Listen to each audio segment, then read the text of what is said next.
A very good evening to all of you. सभी का warm welcome है YT your English tutor पे। Side stepping irritants, आज सुबह का फर्स्ट एडिटोरियल द हिंदू का हम पढ़ने वाले हैं। यह आर्टिकल लिखा हुआ है British prime minister Boris Johnson की इंडिया की विजिट पे, क्या क्या वो काम इंडिया की विजिट में करके गए। ये आपका आज का क्विज़ है। 5 क्वेश्चंस हैं, ग्रामर वोकेबलरी हर चीज़ इसमें इंक्लूडेड है। इस क्लास के लास्ट में आपको इसका सोल्यूशन करवाऊँगा। पूरे मन से क्लास को लो और 5 में से 5 मार्क्स को स्कोर करो। शुरू करें क्लास को, आइए कुछ नया सीखते हैं।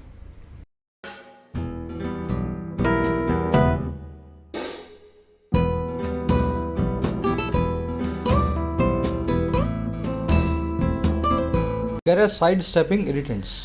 देखिए इरिटेंट्स क्या होते हैं? ऐसी चीज़ें जो इरिटेशन को पैदा करें, जो खींच पैदा करें। इसको अनोयंस या वेक्सेशन भी बोल सकते हैं, खींच भी बोल सकते हैं, है ना।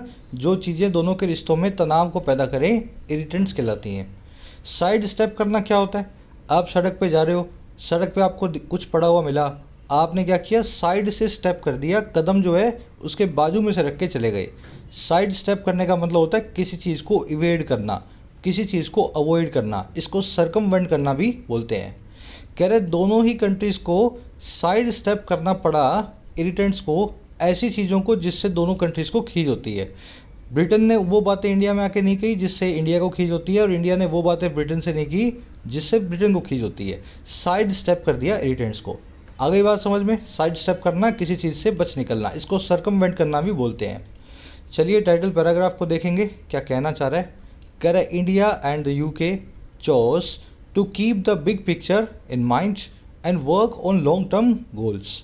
कह रहा है यूके ने और इंडिया ने चूज़ किया कि वो बड़ी पिक्चर को माइंड में रखें, वो लंबी दूरी की पिक्चर को अपने दिमाग में रखें, ऐसा उन्होंने चूज़ किया, है ना। और साथ में ये भी चूज़ किया कि वो वर्क करें लॉन्ग टर्म गोल्स पे, ऐसे गोल्स पे जो लंबी अवधि के हैं, लॉन्ग टर्म है। इंडिया एंड द यूके की वर्ब है chose, past and definite tense में सेंटेंस लिखा हुआ है। चोज दो चीज़ों को किया गया है। पहली चीज़ है to keep the picture in mind, और दूसरी चीज़ है to work on goals. To keep, to work, दूसरी बार टू को नहीं लिखा गया है। अच्छा, यूके के आगे द क्यों लगा हुआ है, इंडिया के आगे द क्यों नहीं लगा हुआ? ऑलरेडी आप जानते हो, कॉन्सेप्ट को हम कर चुके हैं बहुत बार, है ना। चलिए अब एक काम करेंगे, जल्दी से चैनल को सब्सक्राइब कर लो। अगर आप नए हो लाइक और शेयर कर दो वीडियो को, ताकि नोटिफिकेशंस आपको मिलते रहें, चैनल को ग्रोथ मिले। साथ ही इस पूरे आर्टिकल की वोकैबुलरी पर नज़र डालेंगे, एक साथ वोकैब को पढ़ेंगे, फिर आर्टिकल को स्मूथली अपने बाद में रीड करेंगे। अच्छा, कॉम्पिटिटिव एग्जाम एस्पायरेंट्स अपनी ऐप को जरूर डाउनलोड करें। YT your English tutor play store पे भी है, iOS पे भी है। किसी भी एग्जाम का इंग्लिश का सेक्शन इस ऐप से आपका कवर हो जाएगा। ऐप पे मिलेंगे आपको क्वालिटी कोर्सेज जो मैं खुद डिज़ाइन करता हूँ, जैसे basic to advanced English writing skills, जहाँ पे आप मेरे साथ बिल्कुल बेसिक से लिखना सीख रहे हो किसी भी एग्जाम के डिस्क्रिप्टिव के लिए। इसी के साथ आपको मिलेगा एसएससी का प्रीलिम्स और मेंस कॉम्बो। एसएससी के सभी एग्जाम्स के मेंस और प्रीलिम्स यहाँ से कवर हो जाएंगे। बैंकिंग का कॉम्बो भी अवेलेबल है। आप यहाँ पे कोई भी बैंक एग्जाम हो उसका प्रीलिम्स और मेंस दोनों प्रिपेयर कर सकते हो कोर्स की मदद से। कोई भी क्वेरी हो ऐप से रिलेटेड, ये नंबर है, इस पर व्हाट्सअप करें, आपको रिप्लाई मिल जाएगा, और ऐप का लिंक मिलेगा आपको इसी वीडियो के फर्स्ट कमेंट में। ये हमारी वोकैब शीट है, सारे वर्ड्स आपको इसी शीट में मिलते हैं। इसको टेलीग्राम ग्रुप से आप डाउनलोड कर सकते हो। टेलीग्राम ग्रुप का नाम अपने वाईटी योर इंग्लिश ट्यूटर, आप जाकर के इस ग्रुप को ज्वाइन करें टेलीग्राम पे। आज के वर्ड्स हैं कंसर्टेड, प्रॉस्पेक्ट, ब्रश असाइड या ब्रश कर लेना इसको, ब्रश ऑफ और हेडवे। शुरू वाले दोनों पुराने हैं, मेरे ख्याल से एक ही पुराना है, 3 नए वर्ड्स हैं अपने पास, है ना। कंसर्टेड क्या होता है? इस वर्ड को कई बार हमने किया है। इसका मतलब होता है कोऑर्डिनेटेड, आपसी सहयोग से भरे हुए, प्री प्लान्ड। इसको सिंक्रोनाइज्ड या कोलैबोरेटेड भी बोलते हैं। The centre and the state governments have started a concerted campaign to encourage people to get vaccinated. Centre और स्टेट गवर्नमेंट्स ने एक मिले जुले कोऑर्डिनेटेड कैंपेन को स्टार्ट कर दिया है ताकि लोगों को इनकरेज कर सकें वैक्सीन्स लगवाने के लिए। अब कंसर्टेड को इन टेंडम भी बोलते हैं। इन टेंडम का मतलब होता है वही एक दूसरे के साथ कोऑर्डिनेशन में। टेंडम क्या होता है? टेंडम वो वाली बाइसिकल होती है जिसमें 2 लोग पैडल मारते हैं, याद है ना आपको, फोटो मैंने आपको दिखाई हुई है। ऐसी बाइसाइकिल जिसमें डबल पैडल्स होते हैं, 2 लोग पैडल चलाएंगे तभी वो चलेगी, तो वो टेंडम में चलाते हैं ना, टेंडम बाइसाइकिल पे बैठ के, तो वो कोऑर्डिनेशन में चलाते हैं। ऐसे ये वर्ड बना हुआ है। चलिए एक वर्ड है प्रॉस्पेक्ट, नया वर्ड है। इसका मतलब होता है संभावनाएं, likelihood, possibility, outlook. With the Russia-Ukraine war, the prospect of a severe recession becomes real. Russia Ukraine war के साथ ही जो संभावनाएं हैं, जो लाइकलीहुड है, जो आउटलुक है एक बहुत ही ख़राब मंदी का, रिसेशन का, वो रियल बन जाता है, सच बन जाता है। मतलब संभावनाएं जो है सच हो रही हैं, प्रॉस्पेक्ट जो है रियल हो रहे हैं, है ना। तो प्रॉस्पेक्ट नाम का वर्ड आज आप आर्टिकल में देखेंगे। फिर एक हमारे पास वर्ड है ब्रश असाइड या ब्रश ऑफ। दोनों का मतलब होता है किसी को इग्नोर या डिसरिगार्ड करना। ये फ्रेजल वर्ब कैसे बनी है? देखिए, मान लीजिए एक चीज़ यहाँ पे रखी हुई है, एक चीज़ आपने यहाँ पे रखी हुई है, ठीक है। मैंने इस चीज़ को यहाँ से उठाया और यहाँ से उठा करके यहाँ ले आया। तो मैंने क्या किया, इसको ब्रश की तरह, जैसे ब्रश घसीटते हैं ना अपने ब्रश किसी दीवार पे, वैसे ही इस चीज़ को ब्रश कर दिया साइड में। मैंने क्या किया, इस चीज़ को इग्नोर कर दिया। ब्रश असाइड या ब्रश ऑफ का मतलब ये होता है किसी चीज़ को जैसे ब्रश से अपने घसीट करके इधर से उधर ले जाते हैं वैसा। तो ब्रश असाइड करके मैंने क्या किया, मेरी नज़रों से दूर ले जाओ, इग्नोर करने को बोला आपको, डिसरिगार्ड मैंने करने को बोला। तो both the parties brushed aside या brushed off their differences and formed an alliance. दोनों ही पार्टीज ने ब्रश मार के असाइड कर दिया, इग्नोर कर दिया अपने आप से डिफरेंसेस को, अपने आप से मतभेदों को, और फॉर्म कर लिया एक गठबंधन को, अलायंस को। इसको श्रग ऑफ करना भी बोलते हैं। श्रग का मतलब होता है कंधे झटकाना। जब किसी चीज़ पे आप कंधे झटकाते हो ना, तब उस चीज़ को आप इग्नोर करते हो।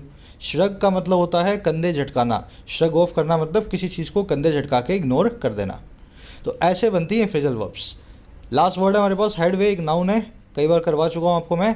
हेड मतलब सर, वे मतलब रास्ता। आप अपने सर की सीध में जा रहे हो, मतलब क्या है इसका, आप प्रोग्रेस कर रहे हो। जैसे एक एरोप्लेन लो, एक एरोप्लेन ले लो, आप प्लेन ले लो, कोई भी एयरक्राफ्ट ले लो। एयरक्राफ्ट जब अपनी नोक की सीध में जाता है, अपने हेड की सीध में जाता है, तो एयरक्राफ्ट क्या आगे जाता है, प्रोग्रेस करता है, एडवांसमेंट करता है, डेवलपमेंट करता है। वहाँ से वर्ड आप जो है कनेक्ट करके रखना। Discussions on the LAC have not made any headway so far. जो LAC पर डिस्कशंस हैं उन्होंने अभी भी कोई प्रोग्रेस में, वहाँ पे कोई प्रोग्रेस उन डिस्कशंस में नहीं हुई है। Have not made any headway या प्रोग्रेस सो फार। समझ में आ गया ना। ये एयरक्राफ्ट से किसी भी प्लेन से कनेक्ट कर लेना। हेड वे, एयरक्राफ्ट जब अपने हेड की वे में सीध में जाता है तो एयरक्राफ्ट आगे की तरफ जाता है, अपने मंजिल की तरफ। चलिए, 4 ही वर्ड्स हैं, डिटेल में करवा दिए हैं। एक समरी आपको दे दें आर्टिकल की, किस बारे में लिखा हुआ है पता लगे। देखो, बोरिस जॉनसन इंडिया में आए 2 दिन की विजिट पे। इनकी विजिट का ऑब्जेक्टिव था इंडिया में आकर के फ्री ट्रेड एग्रीमेंट जो है साइन करवाना। अब ये प्रोसेस अभी भी चालू है, फ्री ट्रेड एग्रीमेंट नहीं हो सका है। लेकिन इसी विजिट के दौरान कई ऐसी चीज़ें थी जो इंडिया और UK दोनों के लिए इरिटेंट्स थी, मतलब दोनों के लिए चिढ़ की चीज़ें थी। जैसे इंडिया के लिए चिढ़ की बात थी रशिया की बात करना, यूक्रेन की बात करना, ह्यूमन राइट्स वायलेशंस की बात करना। UK के लिए चिढ़ की बात थी कि वहाँ पे माल्या जैसे जो फाइनेंशियल क्रिमिनल जिनको इन्होंने पनाह दे रखी है उनकी बात करना। दोनों ही कंट्रीज़ ने क्या चूज़ किया कि ऐसी चिढ़ भरी बातों पर बात ही नहीं करेंगे। दोनों ने खाली सीधे सीधे बात की फ्री ट्रेड एग्रीमेंट्स पे, और साइड स्टेप कर दिया किसी भी तरह के इरिटेंट को, है ना। तो बस यही इस आर्टिकल में आपको बताया गया है, कैसे दोनों कंट्रीज़ ने इस विजिट को सक्सेसफुल बनाने के लिए बहुत सारे सेक्रीफाइसेस किए, बहुत जगह एडजस्ट किया। आज की टोन है रिपोर्टिंग, रिपोर्ट कर रहा है और रिपोर्ट करके बता रहा है इस पूरी विजिट में क्या हुआ था। कुछ अपनी राय नहीं दे रहा है, जो हुआ है ना उसी को आपके सामने रखने की कोशिश कर रहा है। इसको बोलते हैं रिपोर्टिंग टोन। चलिए शुरू करते हैं आर्टिकल को। इंटरेस्टिंग आर्टिकल है, कहानी की तरह पढ़ना है ना, स्टोरी की तरह। कह रहा after 2 last minute cancellations due to the waves of COVID-19 pandemic in early 2021, British PM Boris Johnson was in Delhi last week committing to more cooperation with India on trade, defense, combating climate change and cyber security। कह रहे 2 last minute cancellations के बाद में, जो cancellations due to थी waves की वजह से, लहरों की वजह से, COVID-19 पैंडमिक की, और कब, इसी साल के अर्ली 2021 में, मतलब पिछले साल के अर्ली 2021 में, ठीक है। कह रहे 2 बार कैंसलेशंस के बाद, दोनों ही कैंसलेशंस हुए थे कोविड की वजह से। हुआ क्या, कह रहे इसके बाद है ना 2021 में कैंसलेशन के, ब्रिटेन के जो PM है बोरिस जॉनसन, आखिरकार वो दिल्ली में आए गए पिछले हफ्ते। He was in Delhi last week. अच्छा, कैसे आए भाई, वो कैसे आए? आए तो प्लेन से, लेकिन वो आए कमिट करते हुए, वो आए पूरा वादा देते हुए, कमिट करते हुए, और किसकी तरफ भाई, कोऑपरेशन की तरफ, और ज़्यादा सहयोग की तरफ, कंसर्टेड एफर्ट्स की तरफ इंडिया के साथ। अच्छा, किस किस मामले में? एक मामले में ट्रेड के, यानी कि व्यापार के, एक मामले में डिफेंस के यानी कि रक्षा के, और एक मामला जो है वो है लड़ने का, कॉम्बैट करने का, क्लाइमेट चेंज को और साइबर सिक्योरिटी को। आ गई बात समझ में?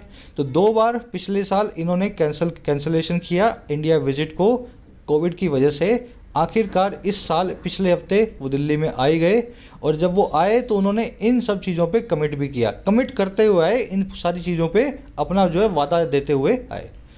चलिए, पीएम की वर्ब है यहाँ पे वॉज। मेरे ख्याल से स्ट्रक्चर आपको समझ में आ गई है। कमिटिंग टू यहाँ पे प्रेजेंट पार्टिसिपल साइमल्टेनियस एक्शन है। जब ये पीएम दिल्ली में आए थे तब वो इन चीज़ों पे कमिट भी कर रहे थे, है ना। सब्जेक्ट वर्ब को अलग से आपको पकड़ना है। ग्रीन कलर में सब्जेक्ट, पिंक कलर में उसकी वर्ब। अब सभी से क्वेश्चन पूछूंगा मैं, बड़ा सिंपल सा सवाल है। यहाँ पे कॉम्बैटिंग क्यों लिखा हुआ है?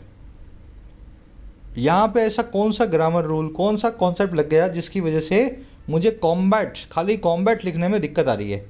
कॉम्बैटिंग ऐसे वर्ब के आईएनजी फॉर्म को यूज़ क्यों करना पड़ा? चलो, इसका जवाब है कमिटिंग टू। देखो, ब्रिटिश पीएम ने कमिट किया 4 चीज़ों पे। पहली चीज़ थी ट्रेड, दूसरी चीज़ है डिफेंस, और तीसरी चीज़ है कॉम्बैटिंग, है ना, कॉम्बैट। तो ये कमिटिंग टू जो एक फ्रेज है ना, चाहे वर्ब फॉर्म में हो चाहे एडजेक्टिव फॉर्म में हो, कमिट लिखा हो या कमिटेड लिखा हो, है ना, चाहे एडजेक्टिव हो चाहे वर्ब हो, कह रहा है इसके बाद अगर आप टू देख रहे हो तो ये टू प्रेपोजिशन है, और ये अपने बाद लेगी या तो नाउन को या वर्ब के आईएनजी फॉर्म यानी कि जेरेंड को। कमिटिंग टू एक ऐसा फ्रेज है या कमिटेड टू एक ऐसा फ्रेज है जिसके बाद नाउन या वर्ब की आईएनजी फॉर्म आती है। जैसे the soldiers are committed to protect the country. Soldiers committed हैं, वचनबद्ध हैं देश को प्रोटेक्ट करने के लिए। बात ही आपकी बिल्कुल ठीक है, लेकिन कमिटेड टू के बाद में प्रोटेक्ट नाम की वर्ब को ऐसे नहीं लिख सकते। आप क्या करेंगे? आप इस प्रोटेक्ट को चेंज कर देंगे प्रोटेक्टिंग में, ठीक है, ऐसे। वैसे ही the soldiers are committed to protect the country. पहले केस में सोल्जर्स ने कमिट किया था, वादा दिया था, वचन दिया था। दूसरे केस में हम कह रहे हैं सोल्जर वचनबद्ध हैं, आर कमिटेड हैं। इस केस में भी आपको प्रोटेक्टिंग यहाँ पे लिखना होगा। क्यों? क्योंकि वर्ब आई हुई है, और कमिटिंग टू में टू प्रेपोजिशन है, और प्रेपोजिशन के बाद में वर्ब आईएनजी फॉर्म में चेंज हो जाती है ना, कमिटेड टू कमिटिंग टू। अब तीसरा देखो, the soldiers are committed to the country. Soldiers देश के लिए वचनबद्ध हैं। सोल्जर्स ने पूरे देश के लिए, मतलब देश को जो है वादा दिया हुआ है, वचन दिया हुआ है ना। अब देखो, यहाँ पे कंट्रींग कर दूं क्या? सर आपने बताया कमिटेड टू के बाद में वर्ब की आईएनजी फॉर्म आती है। अरे तो वर्ब है कहाँ यहाँ पे? ये तो कंट्री नाम का नाउन है, वही तो बता रहा हूँ मैं। नाउन आ रहा है तो पंगे नहीं लेने हैं, नाउन आ रहा है तो पंगे नहीं लेने हैं। प्रेपोजिशन के बाद में नाउन आ रहा है तो पंगे नहीं लेने हैं, लेकिन वर्ब आ रही हो तब उसको आईएनजी फॉर्म में चेंज कर देना है। तो यहाँ पे नो पंगा, इसको पढ़ा रहने दो, are committed to the country. बस यहाँ पे भी तो वही हुआ है। कमिटेड टू के 3-4 ऑब्जेक्ट्स हैं। पहला ऑब्जेक्ट है नाउन, ट्रेड, कोऑपरेशन, है ना, कोऑपरेशन। दूसरा ऑब्जेक्ट है डिफेंस, और तीसरा ऑब्जेक्ट है कॉम्बैट। कॉम्बैट एक वर्ब है, इसको वर्ब की आईएनजी फॉर्म में बदल दिया। कोऑपरेशन और डिफेंस नाउन थे, इनको पंगे नहीं लिए। समझ में आ गई बात? बढ़े आगे, चलो। ब्रिटिश पीएम बोरिस जॉनसन के आगे द क्यों नहीं लगा? ऑलरेडी आप जानते हो, सभी लोगों को पता होना चाहिए। यहाँ पे ब्रिटिश पीएम का नाम भी आ चुका है। अगर बोरिस जॉनसन यहाँ ना लिखा होता तो पीएम के आगे, ब्रिटिश पीएम के आगे हमें द को ऐड करना पड़ता। नाम आने की वजह से द को निकाल दिया। कह रहा but it was a visit surprisingly short on actual agreements. कह रहा ये जो इंडिया में आए तो सही आखिरकार, कह रहा लेकिन ये एक ऐसी विजिट थी जो सरप्राइजिंगली, मतलब सरप्राइज करने वाले तौर पे बहुत ही शॉर्ट ऑन रही, बहुत ही कमतर रही एक्चुअल एग्रीमेंट्स में। आए तो सही लेकिन ज़्यादा एग्रीमेंट्स वो कर नहीं पाए। जब भी कोई चीज़ शॉर्ट ऑन होती है ना, तो उस चीज़ के पास वो चीज़ नहीं होती है। जैसे I am short on cash, you are short on ideas, the company short on clients, customers. जिसके पास जो चीज़ शॉर्ट ऑन होती है वो चीज़ की कमी होती है। तो वैसे ही इस विजिट में एग्रीमेंट जो थे ना वो बड़े ही शॉर्ट रहे, बहुत ही कम रहे। आगे बात समझ में? कह रहा while an early harvest agreement on trade had to be shelved. The plan was to announce it by April Easter this year. Mr. Johnson and PM Modi said they have pushed a deadline to complete the full FTA by October end or Deepavali, with a view to doubling bilateral trade by 2030. अब देखो हुआ क्या, इसने कहा ना कि short on agreements रहा, तो कौन से एग्रीमेंट्स हो पाए अब इस लाइन में आपको बताएगा। कह रहे जहाँ एक अर्ली हार्वेस्ट एग्रीमेंट जो है ट्रेड पे, उसको शेल्व करना पड़ा। अर्ली हार्वेस्ट एग्रीमेंट क्या होता है ये भी मैं आपको समझा दूंगा। शेल्फ करने का मतलब होता है किसी चीज़ को ठंडे बस्ते में डालना, किसी चीज़ को आगे इस्तेमाल करने के लिए रख देना, है ना, कि अभी इसका कोई इस्तेमाल नहीं है। कह रहे जहाँ पे एक अर्ली हार्वेस्ट टाइप का जो एग्रीमेंट है इसको शेल्फ करना पड़ा, has to, have to, had to, किसी चीज़ को कोई काम करना, इसको ठंडे बस्ते में डालना पड़ा। कह रहे प्लान ये था कि इसको अनाउंस किया जाए इस तरह के एक जो है एग्रीमेंट को ईस्टर यानी अप्रैल तक इसी साल के। प्लान तो एक्चुअल में ये था। कह रहे वहीं पे हुआ क्या, इसको तो शेल्फ करना पड़ा। कह रहे वहीं पे हुआ ये कि मोदी और जॉनसन जो है इन्होंने ये कहा, दोनों लोगों ने, दोनों पीएम्स ने, दैट वो ये कि वो पुश कर चुके हैं एक डेडलाइन को, और क्या करने की, कंप्लीट करने की फुल एफटीए को, फुल फ्री ट्रेड एग्रीमेंट को अक्टूबर के एंड या दिवाली के आसपास तक।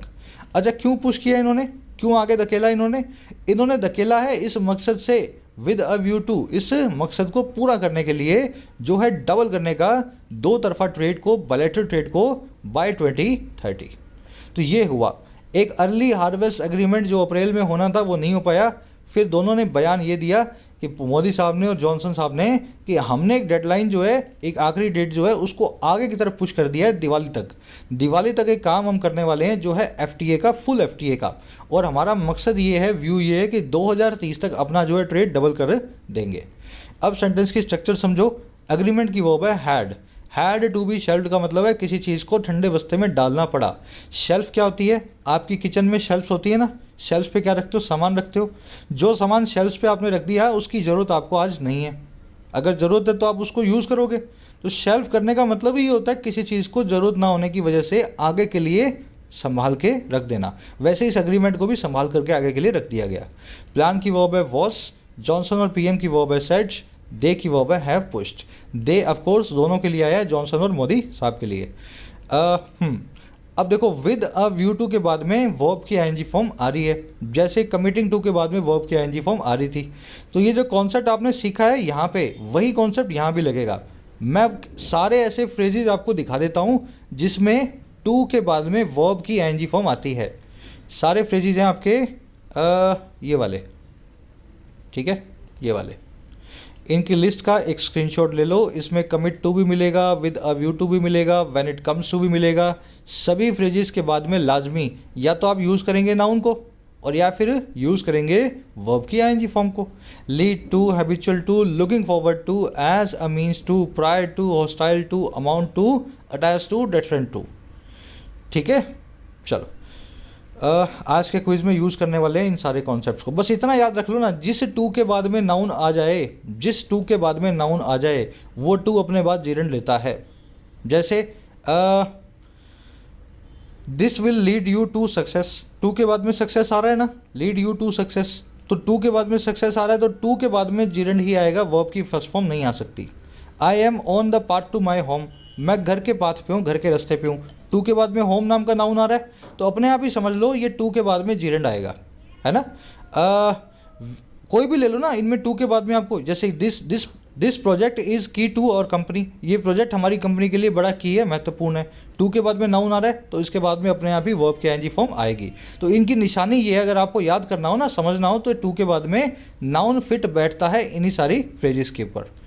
चलो कह रहा it is not clear whether the respective trade delegations are on track for the final agreement, but Mr. Johnson sounded optimistic, with India fast tracking its FTA with the UAE and Australia.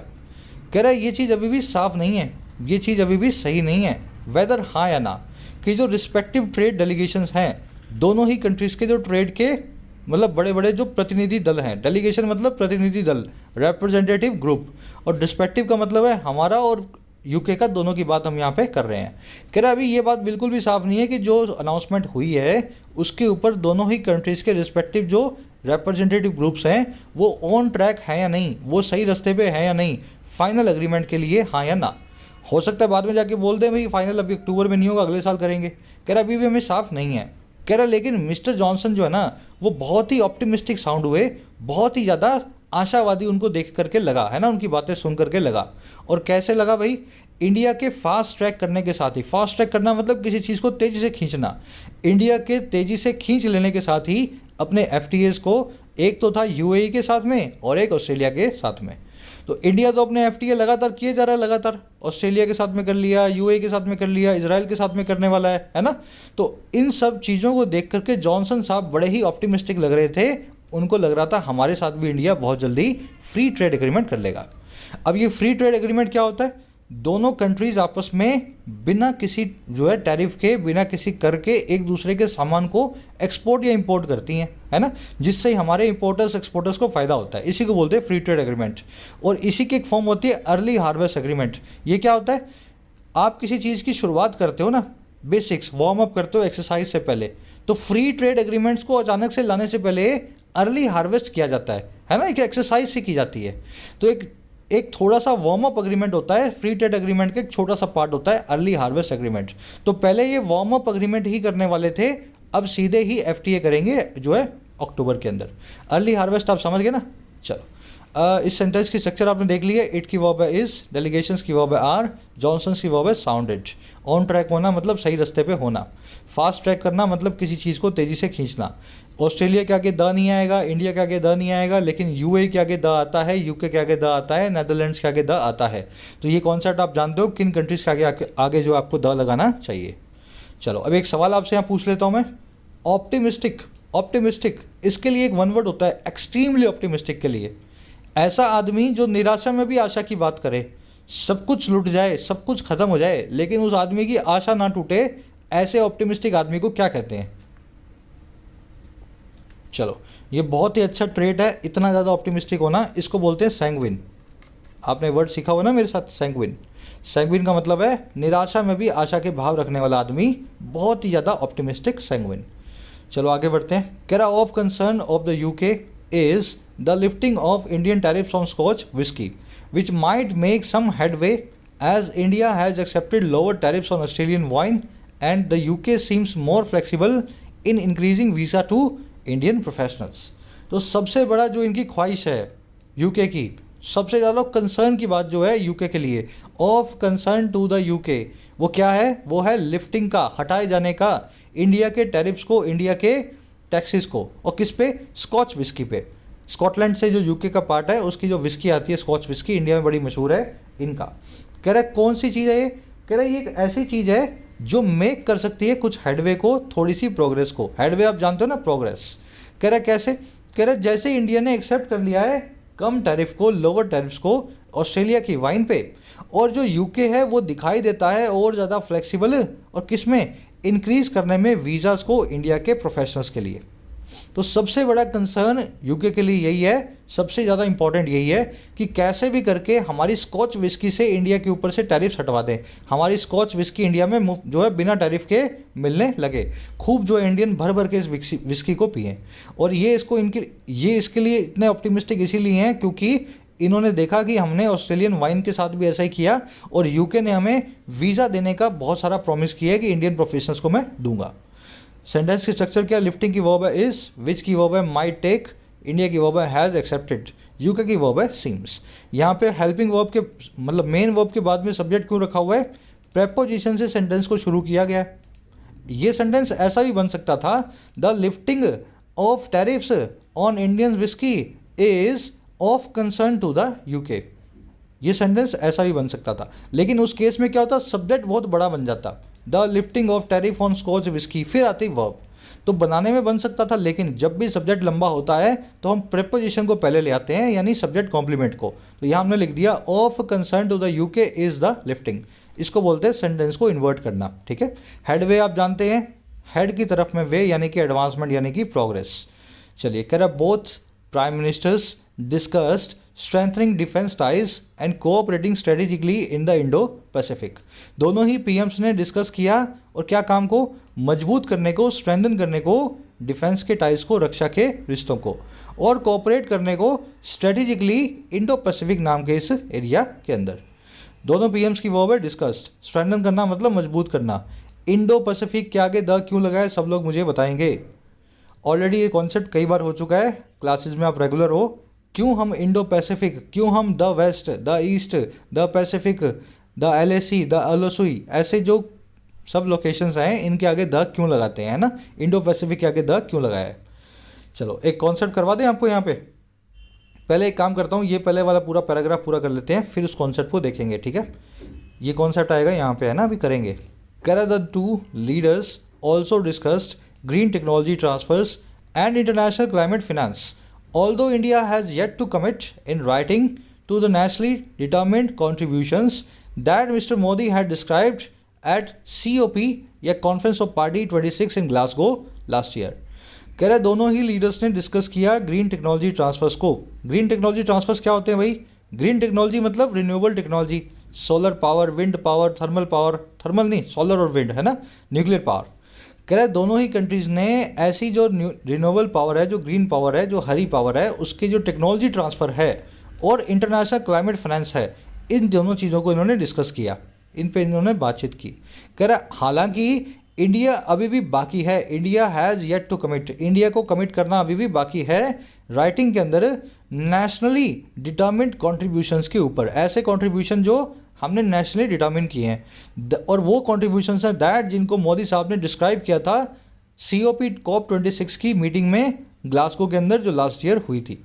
तो हमने climate के ऊपर कुछ अपने targets दिए थे कि हम 2020 तक ये करेंगे, 30 तक ये करेंगे, 50 तक ये करेंगे। तो वो सारे टारगेट्स के ऊपर अभी भी हमें राइटिंग में देना है, वो देना बाकी है, उस पर अभी हम काम करेंगे, काम होना बाकी है। समझ में आ गई? लीडर्स की वर्ब है डिस्क्राइब्ड, इंडिया की वर्ब है हैज़ येट टू कमिट, मतलब कमिट करना बाकी है। मोदी साहब की वर्ब है हैड डिस्क्राइब्ड, ये काम पास्ट में हो चुका है, तो हम यहाँ पे हैड को यूज़ कर रहे हैं, ठीक है। ग्लासगो आप जानते हैं नेदरलैंड्स का एक शहर है। चलो अब इसमें देखने वाली चीज़ क्या है? In writing. इन राइटिंग के लिए एक फ्रेज होता है अपने पास, सभी लोग अभी ट्राई करेंगे। इन राइटिंग, इन राइटिंग जब कोई काम हो उसको इंग्लिश में किस फ्रेज से बताया जाता है? चलो दिमाग पे जोर नहीं डालोगे ना तो कभी भी याद नहीं आएगा एग्जाम के टाइम। इन राइटिंग को बोलते हैं इन ब्लैक एंड वाइट, ठीक है। जैसे कोई एग्रीमेंट हुआ तो आपने लिख दिया the agreement was in black and white, agreement in writing था, ब्लैक एंड वाइट में था, लिखा हुआ था कागज़ पे, मुँह जबानी नहीं था, है ना, इन राइटिंग। चलो अब ऊपर एक कॉन्सेप्ट छूट गया, फटाफट उसको देख लेते हैं। सवाल आपसे पूछ लेता हूँ पहले मैं, जब हमने डिस्कस किया था इन सब चीज़ों को स्ट्रेंथन करने को, तो डिस्कस के बाद में अबाउट नहीं लगता क्या? We discussed about strengthening the ties, जैसे आपने कभी बार सुना होगा they discussed about the idea, उन्होंने आइडिया के बारे में डिस्कस किया, है ना। तो अबाउट यहाँ पे क्यों नहीं लगाया? यहाँ भी नहीं लगाया और यहाँ भी नहीं लगाया, तो कहाँ चला गया अबाउट बीच में से? चलो समझते हैं इस कॉन्सेप्ट को। ये कुछ भ्रांतियाँ हैं हमारे मन में, कुछ गलत कॉन्सेप्ट्स बैठे हुए हैं जिसके बारे में हम मतलब इस कॉन्सेप्ट में सीखेंगे। हुआ क्या, आपको लगता है डिस्कस के बाद में अबाउट आता है, आपको ये भी लगता होगा सीख के बाद में फॉर आता है, डिमांड के बाद में, ऑर्डर के बाद में फॉर आता है, अपोज के बाद में टू आता है, इम्पैक्ट के बाद में ऑन आता है, अटैक के बाद में ऑन आता है, एम्फसाइज के बाद में ऑन आता है। लेकिन ये सारी वर्ब्स के बाद में ये प्रेपोजिशंस नहीं आते हैं। कॉन्सेप्ट यही है, ये प्रेपोजिशंस गलत प्रेपोजिशन है इन वर्ब्स के बाद में, वर्ब्स के बाद में, नाउन्स के नहीं। ऑर्डर नाउन की बात नहीं हो रही, ऑर्डर वर्ब की बात हो रही है। अब एग्जाम्पल के जरिए समझते हैं। The teacher discussed about the importance of hard work, teacher साहब ने डिस्कस किया हार्ड वर्क की इंपॉर्टेंस को, किया होगा कोई बात नहीं, लेकिन डिस्कस नाम की वर्ब अपने बाद में अबाउट को नहीं लेती है। We must not oppose to the progressive ideas, हमें प्रोग्रेसिव आइडियाज़ को अपोज नहीं करना चाहिए, है ना। प्रोग्रेसिव मतलब जो आगे प्रोग्रेस हमें करवाते हैं, लिबरल आइडियाज़ होते हैं, तो अपोज तो नहीं करना चाहिए, लेकिन अपोज के बाद में टू नहीं आता। अपोज वर्ब की बात हो रही है, again oppose adjective, oppose noun की बात नहीं हो रही, है ना। ये सारी की सारी मेन वर्ब्स हैं, मेन वर्ब की फॉर्म में ऐसी वर्ब्स अपने बाद प्रेपोजिशन नहीं लेती। वैसे lockdowns have impacted on the poor the most, lockdowns ने इम्पैक्ट किया है गरीब लोगों को सबसे ज़्यादा, तो इम्पैक्ट किया है, लेकिन ऑन इम्पैक्ट वर्ब अपने बाद में नहीं लेती। वैसे the workers demanded for a salary hike, workers ने एक सैलरी हाइक को मांगा, सैलरी में इजाफे को मांगा, डिमांड वर्ब अपने बाद में फॉर को नहीं लेती है। तो ये कॉन्सेप्ट है, ठीक है। मैंने 6-8 वर्ब्स आपके सामने लिख दिए हैं, बेसिक्स अगर आपने किए हैं तो ऐसे हज़ारों तो नहीं, मतलब दर्जनों ऐसी वर्ब्स मैंने आपको करवाई होंगी। प्रैक्टिस करोगे जितनी करोगे उतनी आपके दिमाग में बैठेंगी। आज के बाद इन वर्ब्स के बाद में कभी कोई प्रेपोजिशन को आप यूज़ नहीं करेंगे। चलिए आगे बढ़े। इनका ऑब्जेक्ट आएगा ना, वो बिना प्रेपोजिशन के आएगा, कहने का मतलब ये। चलो इसीलिए यहाँ डिस्कस के बाद में अबाउट नहीं लगा ना दोनों केसेस में। आ जाओ नेक्स्ट पैराग्राफ पे। कह रहा Mr Johnson did tread lightly on issues that Mr Modi government is sensitive about such as Ukraine and human right violations. अगर अब जॉनसन साहब जो है उन्होंने ट्रेड लाइटली किया। ट्रेड का मतलब होता है कदम रखना, लाइटली मतलब फूंक फूंक के। इन्होंने फूंक फूंक के कदम रखा ऐसे इश्यूज़ पे जिस पे मिस्टर मोदी की जो गवर्नमेंट है बहुत ही सेंसिटिव है, जैसे कि सच एज जैसे कि यूक्रेन और ह्यूमन राइट वॉलेशंस, है ना। इन दोनों बातों पे जॉनसन साहब ने फूंक फूंक के कदम रखा, ट्रेड लाइटली किया। जॉनसन की वर्ब है trade lightly, did tread lightly. Modi की वर्ब है इज। यहाँ पे डिड को बाहर निकाला गया है और इम्फोसाइज किया गया है वर्ब के ऊपर। यहाँ पे ट्रेडेड लाइटली भी लिखा जा सकता था, वर्ब की सेकंड फॉर्म को यूज़ किया जा सकता था, लेकिन डिड को बाहर निकाल के वर्ब को इम्फोसाइज करने की कोशिश की गई है। अब ये ट्रेड नाम का वर्ड होता है, इसका मतलब होता है धीमे धीमे आगे बढ़ना, है ना, प्रोग्रेस करना। और लाइटली का मतलब होता है बड़े ही फूंक फूंक के प्रोग्रेस करना, carefully is trade lightly. Trade से ही वर्ड बना है ट्रेडमिल। ट्रेडमिल क्या होती है? कदम रखने वाली मशीन। मिल मतलब मशीन और ट्रेड मतलब कदम। ट्रेडमिल मतलब जिस पे आप भागते हो दौड़ते हो ना, ट्रेडमिल। बढ़े आगे। कह रहा he refer to India's long standing relationship with Russia, expressing understanding of India's position in stark contrast to the visit of his foreign minister 2 weeks ago. कह रहा उन्होंने रिफ़र किया इंडिया की लंबे वक्त से बनी हुई लॉन्ग स्टैंडिंग रिलेशनशिप की तरफ जो है रशिया के साथ में। और कैसे रिफ़र किया? एक्सप्रेस करते हुए अपनी अंडरस्टैंडिंग को, अपनी समझ को इंडिया की पोजीशन को लेकर के। अब कैसे किया ये सारा काम? ये काम बिल्कुल स्टार्क कॉन्ट्रास्ट में था। स्टार्क का मतलब होता है प्लेनली, बिल्कुल साफ साफ तरीके से। ये काम बिल्कुल सीधे सीधे कॉन्ट्रास्ट में था, कॉन्ट्राडिक्शन में था विजिट की जो उसके फॉरेन मिनिस्टर्स की थी 2 हफ्ते पहले, 2 वीक्स अगो। तो उनके फॉरेन मिनिस्टर 2 हफ्ते पहले कुछ और बोल के गए, यूक्रेन को लेकर के, रशिया को लेकर के, लेकिन इन्होंने, इन साहब ने इंडिया की पोजीशन को बोला कि हम तो आपकी पोजीशन को बड़े अच्छे से समझते हैं, रशिया से आपकी दोस्ती बहुत पुरानी है। ही की वर्ब है रिफर टू, ठीक है। एक्सप्रेसिंग यहाँ पे प्रेजेंट पार्टिसिपल साइमल्टेनियस एक्शन है। अपना फॉरेन मिनिस्टर आया इनका तो वो तो कुछ और बोल के गया, लेकिन पीएम आया ना तो उसने कुछ और बोला यूक्रेन रशिया के मुद्दे पे। कह रहा he brushed aside a question on human rights concerns in India despite facing criticism over posing with a bulldozer while inaugurating a factory on the same day. The Supreme Court of India was deliberating over the government's controversial new policy of using bulldozers to demolish shops and homes. कह रहा है इन्होंने brush aside ही कर दिया, इन्होंने ignore कर दिया, brush लगा के असाइड कर दिया। याद है ना, ब्रश ऑफ करना, श्रग असाइड करना, ब्रश असाइड करना। इन्होंने पूरी तरीके से दरकिनार कर दिया एक सवाल को जो था ह्यूमन राइट्स के कंसर्न्स को लेकर के इंडिया में। अब कैसे किया इस काम को? बावजूद फेस करने के क्रिटिसिज्म को, और किसके ऊपर था ये पोज करने के एक बुलडोजर के साथ। इन्होंने क्या किया, एक बुलडोजर के ऊपर चढ़ गए, है ना, उसके ऊपर बैठ करके फ़ोटो खिंचवाई। अब ये काम कब किया इन्होंने, पोज कब किया? जब ये इनॉग्रेट कर रहे थे, फीता काट रहे थे एक फैक्ट्री का, उसी दिन ऑन द सेम डे। और कौन सा दिन? जब सुप्रीम कोर्ट इंडिया जो है वो डेलिब्रेट कर रही थी, वो मंत्रणा कर रही थी, वो विचार विमर्श कर रही थी, ख्याल कर रही थी। और किसके ऊपर? गवर्नमेंट्स के नई कंट्रोवर्शियल पॉलिसी के ऊपर, जिसमें यूज़ किया जाता है बुलडोजर्स को। और किस लिए? शॉप्स और होम्स को गिराने के लिए। ऐसे शॉप्स और होम्स जिनको सरकार इलीगल जो है करार करती है ना। आई बात समझ में? ही की वर्ब है brush aside, government of supreme court of India की वर्ब है वॉज डेलिब्रेटिंग। इनॉग्रेट का मतलब होता है फीता काटना। इस पूरे मामले को आप समझते होंगे, न्यूज़ में आपने देखा होगा। ये इनॉग्रेट कर रहे थे एक ब्रिटिश कंपनी की फैक्ट्री का, इंडिया के अंदर इनॉग्रेशन कर रहे थे गुजरात में। कंपनी का नाम मैं भूल गया, शायद जेसीबी नाम ही था कंपनी का। जेसीबी अपने देखते हैं ना, जेसीबी इज ए कंपनी, एक ब्रिटिश कंपनी है। तो जेसीबी की नई फैक्ट्री का गुजरात में फीता काट रहे थे और जेसीबी के ऊपर चढ़ के इन्होंने फ़ोटो खिंचवा ली, जेसीबी के बुलडोजर के ऊपर। अब बुलडोजर का तो यहाँ पे ऑलरेडी मामला चल रहा है, तो लोगों ने इनको बहुत सारा जो है क्रिटिसाइज़ किया कि आप जो है धार्मिक जो है भावनाओं को भड़का रहे हो, है ना। चलो, सेंटेंस तो आप समझ ही गए। डेलिब्रेट करना मतलब किसी चीज़ पे बहुत गहरा ख्याल विमर्श करना, विचार करना, है ना, मंत्रणा करना।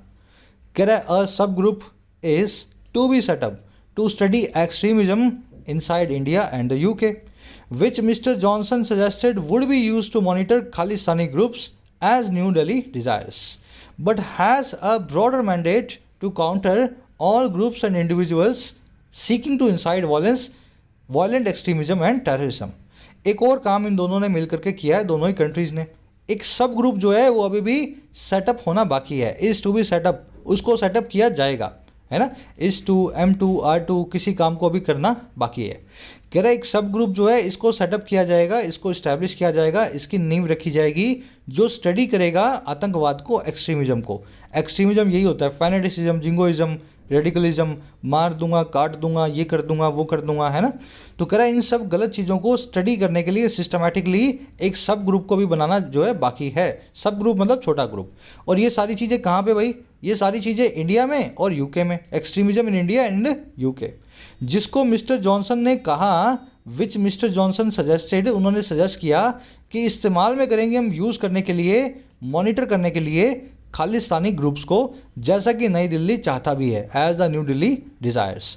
और कह रहा है लेकिन एक बहुत ही ब्रॉडर, जिसका एक बहुत ही ब्रॉडर मैंडेट होगा, which has a broader mandate. Mandate का मतलब होता है उसका ड्यूटी लिस्ट, है ना, ड्यूटी लिस्ट, जिसकी ड्यूटी की लिस्ट जो है, मैंडेट जो है बहुत ही बड़ा होगा, ब्रॉडर होगा, जो काउंटर करने के लिए होगा सारे ग्रुप्स को और इंडिविजुअल्स को जो कोशिश करते हैं कि वो वायलेंट एक्सट्रीमिज्म और टेररिज्म को इंसाइट करें, वो देशों में जो है दहशतगर्दी को, टेररिज्म को दोनों ही कंट्रीज़ में इंसाइट करें, है ना, उनको बढ़ावा दें। तो ये काम भी यूके और इंडिया करने वाले हैं। सिस्टमैटिकली इनकी यूनिवर्सिटी में स्टडीज़ होंगी, फिर इनके सॉल्यूशंस को निकाला जाएगा। सब ग्रुप की वर्ब है इस।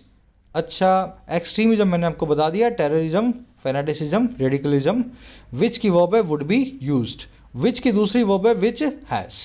ये वो वाला सब ग्रुप है which would be used and which has a broader mandate, है ना। ये पैसिव में, ये एक्टिव में। मिस्टर जॉनसन की वर्ब है सजेस्टेड। ब्रॉडर मतलब बहुत ही लंबा चौड़ा, एक्सपेंसिव। मैंडेट मतलब ड्यूटी लिस्ट। सीख करना मतलब किसी चीज़ को पाने की कोशिश करना। सीख के बाद में फॉर तो नहीं आता, लेकिन टू इनसाइट नाम का इन्फिनेटिव आ सकता है। सीख टू इनसाइट, है ना। ये टू प्रेपोजिशन नहीं है। आप बोलो सर सीख के बाद में प्रेपोजिशन नहीं आती, ये टू इनसाइट तो एक इन्फिनेटिव है ना। चलो, कह रहा है in return new Delhi chose not to press the point too hard on why economic figures Mr. Malia and Mr. Modi have still not been extradited। कह रहे इसके बदले में इंडिया की बात मान ली यूके ने, खालिस्तानियों को यूके जो है उनको क्या स्टडी करके इंडिया के हवाले करेगा।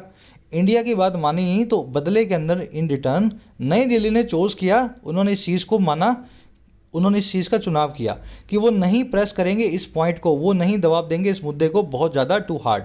और किस मुद्दे को भाई, वाई, क्यों, इकोनॉमिक फ्यूजिटिव्स जो हैं, आर्थिक भगोड़े जो हैं, माल्या और मोदी, वो अभी तक एक्स्ट्राडाइट नहीं किए गए हैं पैसिव वॉइस में, उनको अभी तक इंडिया को प्रत्यारोपण या हैंडओवर नहीं किया गया है। तो ये यूके में बैठे हैं, भारत से पैसा चुरा के, इंडिया का पैसा खा के पब्लिक का, और यूके में मस्त ज़िंदगी जी रहे हैं अपनी, है ना। तो इंडिया ने क्या इस पॉइंट को इस बार प्रेस नहीं किया कि आप हमें अभी तक क्यों नहीं दे रहे हो, बदले में इसी चीज़ के कि यूके ने इंडिया को सपोर्ट किया, इंडिया ने यूके की गलत चीज़ों को इग्नोर करने का सोचा। दिल्ली की वर्ब है चोज का मतलब होता है किसी चीज़ का चुनाव करना। इकोनॉमिक फ्यूजिटिव्स इनकी वर्ब है हैव नॉट बीन एक्स्ट्राडाइटेड। एक्स्ट्राडाइट का मतलब होता है मतलब किसी भगोड़े को प्रत्यारोपण करना, एक कंट्री से दूसरी कंट्री में हैंड ओवर करना। फ्यूजिटिव का मतलब होता है भगोड़ा, इसको एब्सकंडिंग भी बोलते हैं, ऐसा आदमी जो भगोड़ा हो, रन अवे हो, है ना, भगोड़ा हो। नॉट जो है हमेशा टू से पहले लगाएं, टू के बाद में नहीं लगाएं। कल की क्लास में एक एरर रह गई थी, सैटरडे वाली क्लास में, उसमें नोट टू हमने मिस कर दिया था, है ना। टू से पहले ही नोट को लगाया जाता है, टू के बाद में नोट को नहीं लगाया जाता इन्फिनेटिव के केस में।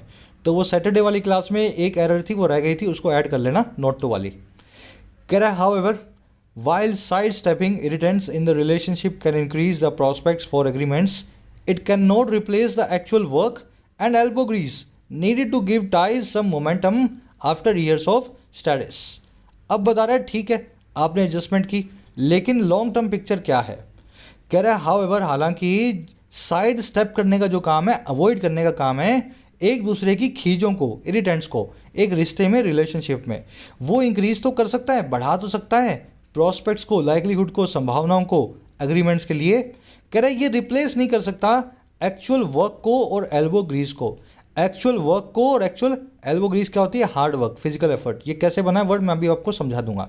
कह रहा है वो रिप्लेस बिल्कुल नहीं कर सकता, जगह बिल्कुल नहीं कर सकता एक्चुअल हार्डवर्क की, जिसकी ज़रूरत है, नीडिड है, जो गिव करने के लिए इन टाइज को थोड़ा सा मोमेंटम, थोड़ा सा संवेग, थोड़ा सा पुश। और कब, ईयर्स ऑफ स्टडीज़ के बाद में, ईयर्स ऑफ कई सालों के इनएक्शन या लेथार्जी के बाद में। तो कह रहे इससे ज़रूर आपके एग्रीमेंट्स तो हो जाएंगे, एक दूसरे की गलत चीज़ों को इग्नोर करने पे, साइड स्टेप करने में। लेकिन जहाँ पे काम होना है ना, वहाँ पे काम करना ही पड़ेगा आपको, हार्ड वर्क तो करना ही पड़ेगा। क्योंकि अगर हार्ड वर्क नहीं किया तो इस हार्ड वर्क को कोई भी चीज़ रिप्लेस नहीं कर सकती। इसी हार्ड वर्क से थोड़ा मोमेंटम मिलेगा कई सालों के इनएक्शन, दोनों कंट्रीज़ के रिलेशनशिप के इनएक्शन के बाद में। इनएक्शन समझते हो ना, दोनों कंट्रीज़ के बीच में इनर्शिया था, ना चीज़ें अच्छी हो रही थी ना ख़राब हो रही थी कई सालों से, तो उसको आगे हमें बढ़ाना पड़ेगा मोमेंटम के जरिए। अच्छा, सेंटेंस की स्ट्रक्चर, साइड स्टेपिंग जीरेंड है, वर्ब है कैन इंक्रीज। जीरेंड हमेशा सिंगुलर वर्ब लेता है। इट की वर्ब है कैन नॉट रिप्लेस। इरिटेंट्स मतलब खीज, एनोयंस, वैक्सेशन। प्रोस्पेक्ट संभावना होती है। मोमेंटम मतलब पुश, ड्राइव, संवेग बोलते हैं हिंदी में। स्टेटिस मतलब inaction, lethargy, inertia, stagnation. Needed यहाँ पे एडजेक्टिव है एल्बो ग्रीस के लिए। अब ये एल्बो ग्रीस क्या होता है? मान लीजिए आप और आपका दोस्त है, दो दोस्त वर्ड्स है अपने पास, एल्बो ग्रीस और एल्बो रूम, ठीक है। आप और आपका दोस्त है, ठीक है, दोनों काम कर रहे हैं। तो दोनों की एल्बोज, अगर आप आसपास काम कर रहे हो, दोनों की जो एल्बोज है, जो कोहनियाँ हैं, आपस में टकराएंगी। अब जब वो आपस में टकराएंगी तो आपको क्या होगा? खींच होगी। तो आप क्या बोलोगे? भाई थोड़ा सा दूर हो जा, मुझे काम करने का मौका दे, मुझे काम करने के लिए स्कोप दे, दायरा दे। तो एल्बो रूम का मतलब यही होता है, काम करने की लिबर्टी या लीवे। आपका दोस्त का एल्बो आपके एल्बो के साथ नहीं टकराए, आप अपने अपने हिसाब से अपना अपना काम करो। तो एक वर्ड है एल्बो रूम। दूसरा वर्ड क्या है? Elbow grease. एल्बो ग्रीस क्या होता है? जब आप दोनों की एल्बोज टकराएगी, दोनों स्वेटिंग करोगे, दोनों की एल्बोज जो है चिपचिपी हो जाएगी, ग्रीस करेगी।